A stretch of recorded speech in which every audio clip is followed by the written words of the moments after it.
Friends कैसे हैं आप सब लोग। आप सबका स्वागत है फिर से हमारे चैनल में। तो आज आपके लिए कोर एमसीक्यू का सेशन लेके आए हैं जिसमें हम फंडामेंटल ड्यूटीज़ और फंडामेंटल राइट्स के ऊपर एमसीक्यूज डिस्कस करेंगे। एक इम्पॉर्टेंट टॉपिक है आपका। तो इससे पहले भी मैंने बहुत से वीडियोस जो हैं वो अपलोड कर दिए हैं। आप हमारे चैनल पे विजिट कर सकते हैं, वहाँ की प्लेलिस्ट में जाइए, वहाँ पे जाके आप एमसीक्यू सेशन जो है वो देख सकते हैं और आपको पता लग जाएगा कि किस तरीके के एमसीक्यूज जो हैं हमने बीच में रखे हुए हैं। ठीक है, तो आज का टॉपिक बहुत ही इंपॉर्टेंट है, तो वीडियो लास्ट तक ज़रूर देखना। और जो बच्चे पहली बार वीडियो देख रहे हैं प्लीज़ चैनल को सब्सक्राइब करो, वीडियो को ज़्यादा से ज़्यादा लाइक करो और वीडियो को शेयर भी करना। और प्लीज़ चैनल को सब्सक्राइब भी कर दिया करो और वीडियो को लाइक भी कर दिया करो यार। वीडियो तो देखते हो, कम से कम आप वीडियो लाइक भी कर दिया करो। तो बहुत ही इंपॉर्टेंट टॉपिक है आज का हमारा।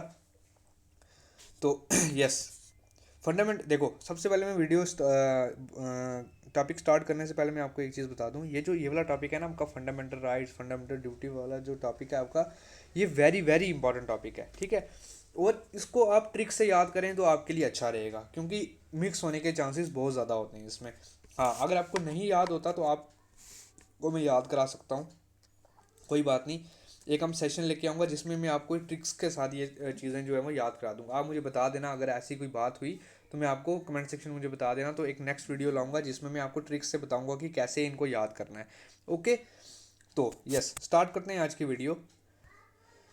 यस, क्वेश्चन नंबर फर्स्ट और सेकंड। देखो, फर्स्ट, सबसे पहले जो है ना इस टॉपिक में क्वेश्चन को पहले ध्यान से पढ़ना। क्वेश्चन पूछ कह रहा है, फर्स्ट क्वेश्चन कह रहा है which fundamental right can not be suspended even during an emergency. तो कौन सी फंडामेंटल राइट है जो सस्पेंड नहीं होती है ड्यूरिंग इमरजेंसी में भी। तो सबसे पहले बच्चों आपको पता होना चाहिए, हमारे देश में ना, हमारी कंट्री में, हमारे कॉन्स्टिट्यूशन में जो है तीन तरीके की इमरजेंसीज जो हैं वो डिफाइन की गई हैं। पहली आती है, यस एक मिनट रुको, यस ठीक है, पहली आती है, नेशनल इमरजेंसी। ठीक है, सेकंड आती है प्रेसिडेंशियल इमरजेंसी और थर्ड आती है इकोनॉमिक इमरजेंसी। ठीक है, नेशनल इमरजेंसी भी हमारे देश में लग चुकी है अभी तक। ठीक है, 3 बार लगी है मेरे हिसाब से शायद। ठीक है, प्रेसिडेंशियल इमरजेंसी जो है वो भी लग चुकी है। ठीक है, एक जो है इकोनॉमिक इमरजेंसी जो है वो अभी तक हमारे देश में नहीं लगी है। ठीक है, तो ये आपको पता होना चाहिए। तीन तरीके की इमरजेंसीज हमारे देश में लगती हैं। एक आता है आर्टिकल 352 में, ये आती है आर्टिकल 356 में, ये आती है और आई थिंक आर्टिकल 360 में ये आती है। कौन सी हमारी इकोनॉमिक इमरजेंसी जो होती है, फाइनेंशियल इमरजेंसी जिसे कहता है। इकोनॉमिक में बोल रहा हूँ, इसको फाइनेंशियल इमरजेंसी के नाम से ज़्यादा जाना जाता है, फाइनेंशियल इमरजेंसी जिसे कहते हैं। ठीक है, तो ये सारे इस इसमें आते हैं। आपको पता होना चाहिए कितने तरीके की इमरजेंसी जो है हमारे देश में लगाई जाती हैं। ओके, अब आते हैं क्वेश्चन पे। तो इन इमरजेंसीज के टाइम पे ना कुछ हमारी जो ऐसी फंडामेंटल राइट्स हैं जो सस्पेंड नहीं होती हैं। तो ऑप्शन देख लो, right to speech, right to religion, right to equality या right to freedom life and personal liability. तो राइट आंसर क्या है इस क्वेश्चन का? तो option number A B C D आपने देख लिए। राइट आंसर क्या होगा इस क्वेश्चन का, option number A B C D में से? तो मुझे इसका राइट आंसर बताने की कोशिश करना। क्वेश्चन फर्स्ट का जो राइट आंसर है वो है option number D, right to life and personal liability. आप मुझे बताओ कौन से आर्टिकल होते हैं? ये आर्टिकल 2021 है जो सस्पेंड नहीं होते, जो इसके बीच आते हैं। ओके, पता होना चाहिए आपको। आगे चलते हैं, question number second, the fundamental duties are mentioned in. जो फंडामेंटल ड्यूटीज हैं हमारी कहाँ पे मेंशन की गई हैं? ठीक है, अब आप मुझे इसका राइट आंसर बताइए, क्या राइट आंसर होगा इसका? फंडामेंटल ड्यूटीज कहाँ पे मेंशन है? देखो, पार्ट फोर्थ ए, पार्ट फोर, पार्ट थर्ड, या इन शेड्यूल फिफ्थ, इन शेड्यूल फोर्थ है। तो राइट आंसर क्या है क्वेश्चन नंबर सेकंड का? क्वेश्चन को ध्यान से पढ़ो और मुझे राइट आंसर बताओ। ठीक है, ये वेरी वेरी, ये मैं आपको एक चीज़ बताऊँ ना, ये टॉपिक बहुत ही इंटरेस्टिंग भी है। अगर आप इसको अच्छी तरीके से पढ़ेंगे ना, इंटरेस्ट लेके पढ़ेंगे, ये बहुत मज़ेदार टॉपिक है। ठीक है, जो बच्चे सिविल सर्वेंट की तैयारी कर रहे हैं ना, उन्हें तो अच्छी तरीके से आता होगा ये टॉपिक। और जो अभी से स्टार्ट करेंगे, इसको अच्छी तरीके से पढ़ना है इस टॉपिक को। ओके, तो यस, फंडामेंटल ड्यूटीज़ हमारी कहाँ पे मेंशनड है? वो हमारी है पार्ट 4 ए में। अब मुझे आप बताओ कि फंडामेंटल ड्यूटीज़ हमारी, फंडामेंटल राइट्स हमारी कहाँ पे मेंशन है? ये तो फंडामेंटल ड्यूटीज़ होगी ना, हमारी फंडामेंटल राइट्स कहाँ पे मेंशन है, आप वो बताओ मुझे। ठीक है, यस, आगे चलते हैं, क्वेश्चन नंबर थर्ड और फोर्थ। थर्ड कह रहा है which of the following article of the Indian constitution contain fundamental duties. ठीक है, कौन सा आर्टिकल है जो कंटेन करता है फंडामेंटल ड्यूटीज। ठीक है, तो ऊपर पूछा गया था which are the following articles, sorry जो पीछे वाला क्वेश्चन था उसमें हमारे से पूछा गया था फंडामेंटल ड्यूटीज जो है वो कहाँ पे मेंशन है। अब पूछा है कौन सा आर्टिकल है इंडियन कॉन्स्टिट्यूशन का जो फंडामेंटल ड्यूटीज को बताता है। तो ऑप्शन देख लो, ए कह रहा है 45A, 51A, 42 या 30B। तो क्वेश्चन नंबर थर्ड का राइट आंसर क्या होगा।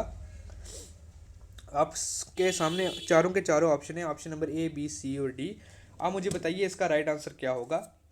वेरी वेरी इंपॉर्टेंट क्वेश्चन यार, इस टॉपिक पे आएंगे ही ऐसे क्वेश्चंस, कोई ज़्यादा कॉम्प्लिकेशन नहीं आएगी, कोई ज़्यादा डीप नहीं आएंगे, यही क्वेश्चंस आते हैं क्योंकि यही बेसिक है और यही क्वेश्चंस पूछे भी जाते हैं मैक्सिमम एग्जाम में।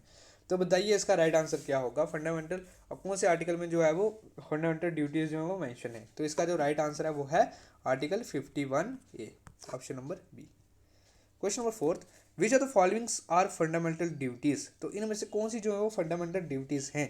मैं फिर से ये चीज़ बोल रहा हूँ, जिन बच्चों ने ये टॉपिक नहीं पढ़ा मुझे कमेंट सेक्शन में बता देना। अगर आपको एक सेशन चाहिए जिसमें मैं ट्रिक्स के साथ डिफाइन करूँगी कैसे हम इसको याद कर सकते हैं, तो कोई बात नहीं, हम वो लेके आएंगे। वो तभी होगा जब अगर आपको वो चीज़ ऐसी कोई ज़रूरत हुई, आप मुझे बताओ कमेंट सेक्शन में, तभी हम लेके आएंगे। ओके, तो बताइए फंडामेंटल ड्यूटीज़ कौन कौन सी हैं। ए कह रहा है safeguarding public property, second कह रहा है protecting the sovereignty, integrity and unity of India, third कह रहा है developing scientific temper and humanism, and fourth is all of the above. So friends, which option is right for this question. Question number 4, which of the followings are fundamental duties. तो बताइए fundamental duties इनमें से कौन सी हैं। ठीक है, yes, तो इसका जो राइट आंसर है वो है option number D, all of the above. ठीक है, yes, all of the book. पहला आगे देखो, इसमें हम डिस्कस करने पे आए ना, तो सेफ गार्डिंग पब्लिक प्रॉपर्टी में हो गया कि जैसे हम क्या करते हैं कि पब्लिक प्रॉपर्टी कोई भी है उसको सेफ गार्ड में उसको सेव करके रखना, उसको बचाना, ये भी हमारी जो है वो फंडामेंटल ड्यूटी है। अच्छा, दूसरा आ गया protecting the sovereignty, integrity and unity of India, जिसमें हम क्या करें कि नेशनल जो स्ट्रगल है, फ्रीडम हमारा स्ट्रगल है, जिससे हमने जो है वो फ्रीडम लिया है, जो चीज़ें हमने सीखी थी उस वक्त, जो जिन लोगों ने स्ट्रगल किया था, अपनी जितनी भी हमारी सभ्यता है उसको बचा के रखना है और अपनी यूनिटी को जो है वो इंडिया में बना के रखना है। Third again developing scientific temper, yes, define scientific temper and humanism, ये भी एक जो है इंपॉर्टेंट फंडामेंटल ड्यूटीज़ है। तो तीनों जो है वो इसी में आती हैं। ओके, आगे चलते हैं क्वेश्चन नंबर फिफ्थ और सिक्स्थ। फिफ्थ कह रहा है which of the following, yes, which of the following committee suggest incorporating fundamental duties in the Indian constitution. किस कमेटी ने सजेस्ट किया था कि इनकॉर्पोरेट किया जाए फंडामेंटल ड्यूटीज को इंडियन कॉन्स्टिट्यूशन में। तो ए ऑप्शन कह रहा है Malhotra committee, Raghavan committee, third कह रहा है Swaran Singh committee and Narasimhan committee. So friends, which option is right for this question. Question number fifth, कौन सी कमेटी ने सजेस्ट किया था कि फंडामेंटल ड्यूटीज को इनकॉर्पोरेट किया जाए इंडियन कॉन्स्टिट्यूशन में। तो फिफ्थ का राइट आंसर क्या होगा। Option number A, B, C, D में से बताने की कोशिश कीजिए, क्वेश्चन को ध्यान से पढ़िए फिर उसका आंसर दीजिए और क्वेश्चन नंबर के साथ उसका आंसर दो। तो क्वेश्चन नंबर फिफ्थ का राइट आंसर क्या है। यस, क्वेश्चन नंबर फिफ्थ का राइट आंसर है option number C, that is Swaran Singh committee. ठीक है, तो स्वर्ण सिंह कमेटी इसका राइट आंसर है। यस, यस फ्रेंड्स, तो इसका जो राइट आंसर है वो है Swaran Singh committee, option number C. तो जो फंडामेंटल ड्यूटीज़ हमारी जो थी वो कॉन्स्टिट्यूशन में जो इनकॉर्पोरेट की गई थी वो किसके थ्रू की गई थी, वो की थी 42nd कॉन्स्टिट्यूशन अमेंडमेंट एक्ट, कौन सा, 1976 के थ्रू। ठीक है, जिसकी रिकमेंडेशन किसने दी थी, वो दी थी स्वर्ण सिंह कमेटी ने। ओके, ये राइट आंसर है इसका क्वेश्चन नंबर फिफ्थ का। क्वेश्चन नंबर सिक्स देखते हैं। यस, एक second. Question number six, which of the following articles of the Indian constitution contain the right to religious freedom. तो राइट टू रिलीजियस फ्रीडम जो है वो कौन से आर्टिकल में जो है वो इंडियन कॉन्स्टिट्यूशन में बताया गया है। तो ऑप्शन देख लेते हैं। ऑप्शन ए कह रहा है 25 to 28, 29 to 30, 32 to 35 या 23 से 24 के बीच में। तो बताइए कि इंडियन कॉन्स्टिट्यूशन में कहाँ आर्टिकल्स जो है वो राइट टू रिलीजियस फ्रीडम जो है वो कौन से आर्टिकल में जो है वो बताया गया है कॉन्स्टिट्यूशन के। तो क्वेश्चन नंबर सिक्स का राइट आंसर क्या है। ऑप्शन नंबर ए, बी, सी और डी में से राइट आंसर क्या है। क्वेश्चन नंबर सिक्स का जो राइट आंसर है वो है ऑप्शन नंबर ए, 25 से 28। ठीक है, 25 से 28 के बीच ही बताया गया है हमारा क्या, right to religious freedom. Question number 7 कह रहा है which of the following article, yes, which of the following articles of the Indian constitution guarantees equality before the law and equal protection of law within the territory of India. तो कौन सा article जो है वो Indian constitution का बताता है equality before the law and equal protection of law within the territory of India. तो आर्टिकल का नाम बताइए। देखिए नीचे 15, 14, 17 या 18। तो राइट आंसर क्या है क्वेश्चन नंबर 7 का, option number A B C D में से। तो यस, क्वेश्चन नंबर 7 का जो राइट आंसर है ना, तो वो है option number B, that is article 14। थोड़ी वीडियो मुझे लगता है मैं थोड़ा एक्सप्लेन भी कर रहा हूँ, चलो कोई बात नहीं, आपको समझ आ रहा है वो बड़ी बात है। Question number 8, which article of the Indian constitution abolish untouchability. कौन सा आर्टिकल है इंडियन कॉन्स्टिट्यूशन का जिसने अनटचेबिलिटी का जो है वो चीज़ जो है वो उसको ख़त्म कर दिया था। ठीक है, तो आर्टिकल देख लेते हैं, आर्टिकल 18, 15, 14 या 17। तो राइट आंसर क्या होगा इस क्वेश्चन का, क्वेश्चन नंबर 8 का, which article of the Indian constitution abolish untouchability, that is article 17। Okay, yes, article 17 of the Indian constitution abolish untouchability. ठीक है, ओके, आगे चलते हैं। क्वेश्चन नंबर 9 कह रहा है which of the following is correct with respect to right against exploitation. इनमें से कौन सी चीज़ जो है वो सही है with regards to right against exploitation. तो ऑप्शन ए कह रहा है prohibition of traffic in human beings and force labour. Second कह रहा है freedom as to payment of taxes for the promotion of any particular religion. C कह रहा है protection of interest of minorities, या फोर्थ कह रहा है इक्वलिटी बिफोर द लॉ। तो राइट आंसर क्या होगा क्वेश्चन नंबर 9 का, option number A B C D में से। तो बताइए इसका राइट आंसर क्या होने वाला है, which of the following is correct with respect to the right against exploitation.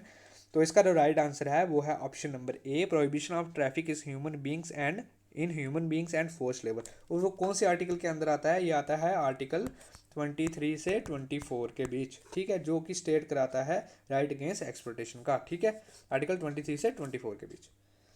Okay, yes, move to the next question, question number 10 और 11। 10 देखते हैं, in which of part of the Indian constitution the fundamental rights are provided. तो कौन सा part है Indian constitution का जहाँ पे फंडामेंटल राइट्स जो है वो प्रोवाइड की गई हैं। तो hairs the option, option number A part 2, part 3, part 5, part 4। So right answer क्या है, पीछे हमने पढ़ा था फंडामेंटल ड्यूटीज़ कौन से पार्ट में, उसमें हमने पढ़ा था 4th ए।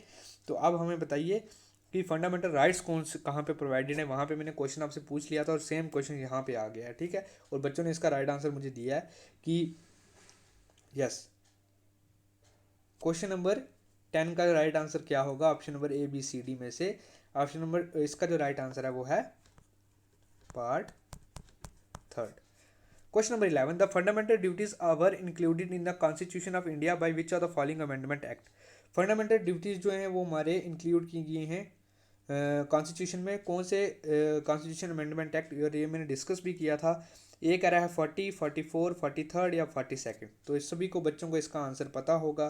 ठीक है, तो ये किसके थ्रू ऐड हुआ है, ये हुआ है 42nd constitution amendment act 1976। Okay, yes, तो ये थे आज के क्वेश्चन जो मैंने आपके साथ डिस्कस किए। होप आप सब बच्चों को वीडियो अच्छी लगी होगी। चैनल को सब्सक्राइब करो, वीडियो को लाइक करना बिल्कुल भी मत भूलो, और मिलते हैं नेक्स्ट वीडियो में। तब तक के लिए जय हिंद।